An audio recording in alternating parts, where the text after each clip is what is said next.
मारी, यही है ना तुम्हारा नाम? वो जो लड़का जो बहुत ज्यादा ही अमीर घराने के अंदर से था, वो मारी के साथ में चल रहा था और उसके साथ में वो लोग आखिरकार उस गेट के अंदर भी एंटर कर चुके होते हैं। वो पूछता है, अरे मुझे लगता है कि हम लोगों को यहाँ पर केवल स्टेज 3 के किसी गेट के लिए बुलाया गया था, लेकिन उस गेट की साइज देखते हुए तो ऐसा लग रहा है जैसे कि ये गेट कोई ज्यादा ही बड़ा रैंक का हो। मुझे लगता है कि ये स्टेज 2 का होगा। यहाँ वो लड़का मारी से कहता है। मारी उसकी बात सुनते हुए उसको शांति से समझाता है, अरे नहीं नहीं, ऐसी कोई बात नहीं है। मुझे लगता है कि तुम पहली बार किसी ऐसे गेट के अंदर आए हो, लेकिन मैं तुम्हें बता देता हूँ कि यहाँ पर गेट की साइज से कोई भी मतलब नहीं होता है, क्योंकि इससे पहले जब ये सब कुछ स्टार्ट होना होता है ना, तो उससे पहले ही यहाँ पर कुछ शिकारी आते हैं और शिकारी एसोसिएशन के लोग आकर इस बारे में पता लगा लेते हैं, क्योंकि ये जो गेट होता है इसके बाद जो एनर्जी होती है ना, उसी के ऊपर यहाँ पर ये सारी चीजें डिपेंड होती है कि आखिरकार ये कौन से रैंक का गेट हो सकता है। और इसकी सारी एनर्जी को देखने के बाद में ये बताया जा सकता है कि हाँ, ये एक स्टेज 3 का गेट है। मारी उससे कहता है और वो मन ही मन में सोच रहा होता है, वैसे पहली बार मैं भी यहाँ पर एक स्टेज 3 की गेट के अंदर आया हूँ, लेकिन मेरे एक्सपीरियंस के साथ में तो मैं इजीली यहाँ पर ये सब कुछ बता सकता हूँ। तो उसी की बात सुनते हुए यहाँ पर वो जो लड़का था वो कहता है, अरे क्या बात है मारी, ऐसा लगता है कि तुम तो पहले से भी यहाँ पर आ चुके हो। वास्तव में तुम, मुझे लगता है कि पुराने शिकारी रह चुके हो, इसी वजह से तुम्हें इन सभी के बारे में पता है। तो मारी उसकी बात सुनने के बाद केवल अपना सर हिला देता है और बस वो उसकी बातें सुनने लगता है। अरे वैसे मारी, मैं तो तुम्हें भूल ही गया, मेरा नाम बताना। मेरा नाम ऋषभ है और मैं एक बहुत ज्यादा बड़े बिजनेस फैमिली के अंदर से आया हूँ। मेरे फादर का जो बड़ा सा बिजनेस टाइकून भी है। मेरी फैमिली का नाम यहाँ पर यू है और मेरे पास में बहुत पैसा है, लेकिन मैं यहाँ पर बहुत ज्यादा बड़ा आदमी बनना चाहता था, तो इसी वजह से मैं आया और मुझे एक शिकारी बनना है। उसके साथ में ही यहाँ जो ऋषभ था ना, वो बड़ी बड़ी फेंकने लगता है और बड़ी बड़ी बातें करने लगता है। उसकी वह बात सुनते हुए यहाँ पर मारी तो अब पूरी तरह से पागल होने पे आ गया था। हे भगवान, मैं कहाँ फंस गया इसके साथ में। अरे तेरा मुंह बंद नहीं रख सकता है तू, आखिरकार तू चाहता क्या है? मारी उससे कहता है। मारी उसकी वो बकबक सुनना नहीं चाहता था।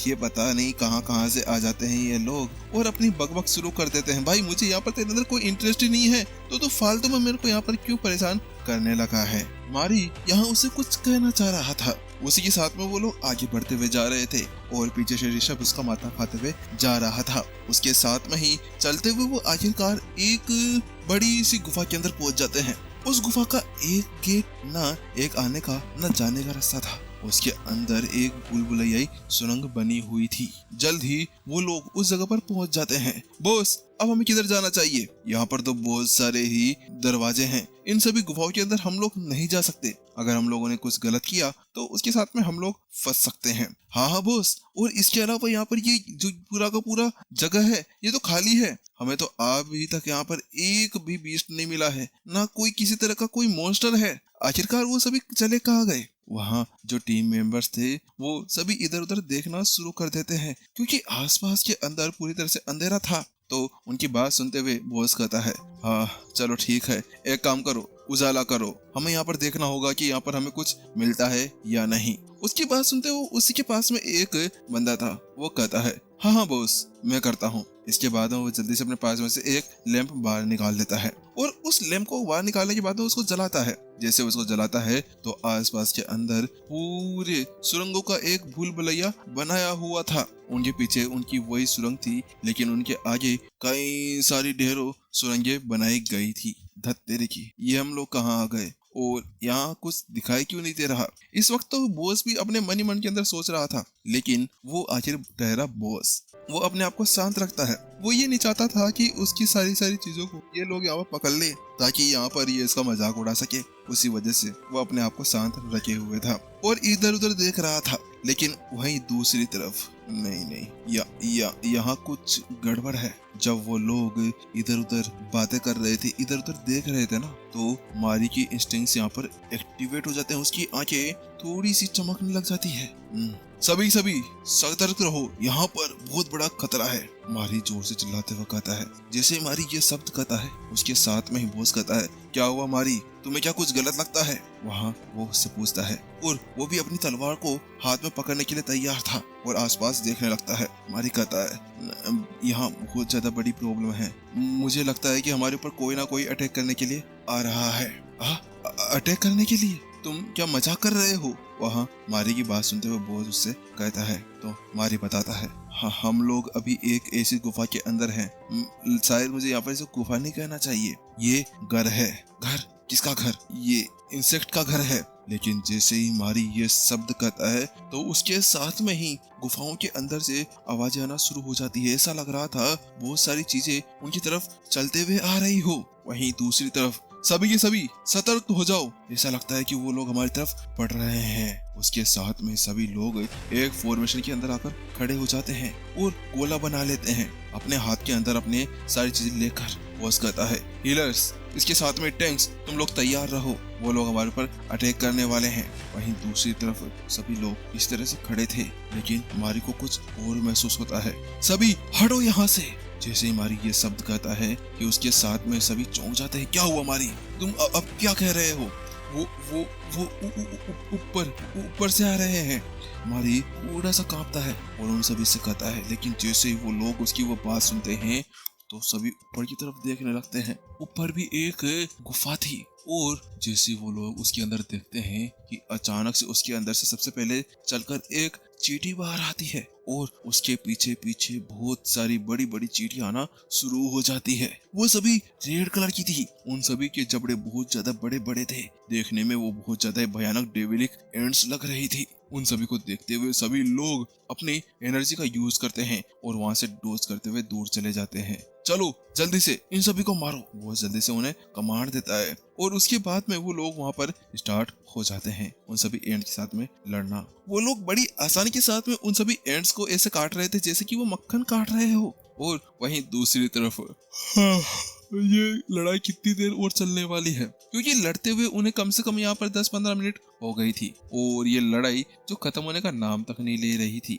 लेकिन उसी बीच अचानक से यहाँ पर जो ऋषभ था वो कहता है, अरे मारी जल्दी से मेरे पीछे आ जाओ, मैं तुम्हें यहाँ पर इजीली बचा सकता हूँ। उसके साथ में वो अपने शील्ड आगे करता है और मारी के सामने आकर खड़ा हो जाता है। वहीं मारी उसकी बात सुनने के बाद में अपना सर पकड़ लेता है और वो भी पीछे की तरफ चला जाता है और वो कहता है, हाँ वैसे ही मुझे यहाँ पर इसके अंदर टाइम पास नहीं करना, वैसे ही मुझे यहाँ पर कुछ और करना है। लेकिन उसी बीच उसके पीछे से एक चींटी उसके ऊपर अटैक कर देती है, लेकिन मारी जल्दी से उसको लात मारता है और कहता है, इडियट फेलो, तेरा दिमाग तो खराब नहीं हो गया है? तो इस मारी से टकराने आई है, चल भागे यहाँ से। मारी उसको लात मारते हुए उससे कहता है और फिर से अपने नाक के अंदर उंगली डालने लगता है और बस ऐसे ही सफाई करने लगता है। देखते ही देखते आखिरकार थोड़ी देर के अंदर ही वो जो उनकी लड़ाई थी वो वहीं पर ही खत्म हो जाती है। जब वो लड़ाई वहां पर खत्म होती है तो उसके साथ में सभी थोड़े बहुत थक चुके थे। वहीं दूसरी तरफ बॉस मारी के पास में आता है और उससे कहता है, मारी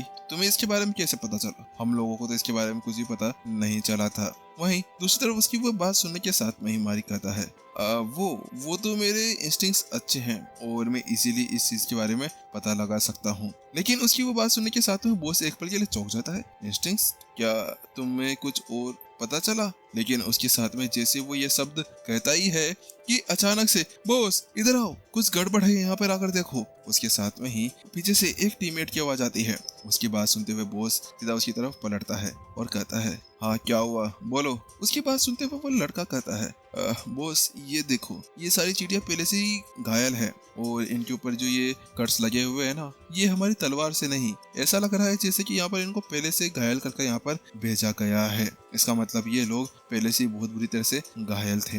लेकिन जैसे यहाँ पर वो ये शब्द कहता है तो उसके साथ में ही बॉस की आंखें रेड कलर के अंदर साइन करना शुरू कर देती है। हाँ क्या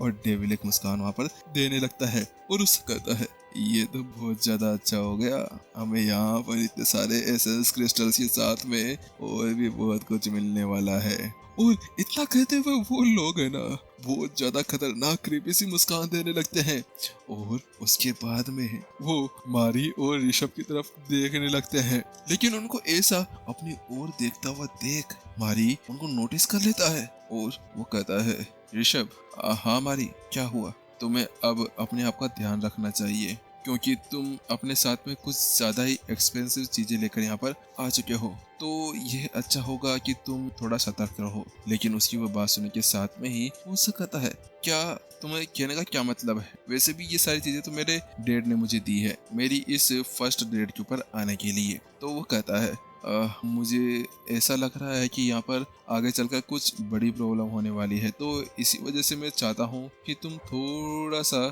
सतर्क रहो। ऐसा लगता है कि आगे जाकर कोई ना कोई बड़ी चीज होने वाली है। ये सब कुछ कहते हुए जो मारी था ना, वो अभी तक भी यहाँ उसके बॉस और उसके चेलों को देख रहा था। वो बॉस और उसके चेले अभी तक भी मारी और उस ऋषभ के ऊपर अपनी निगाहें गिटाकर बैठे थे। ऐसा लग रहा था कि वो भूखे भेड़िए हों जो कभी भी यहाँ पर उन दोनों को खाना चाहते हों।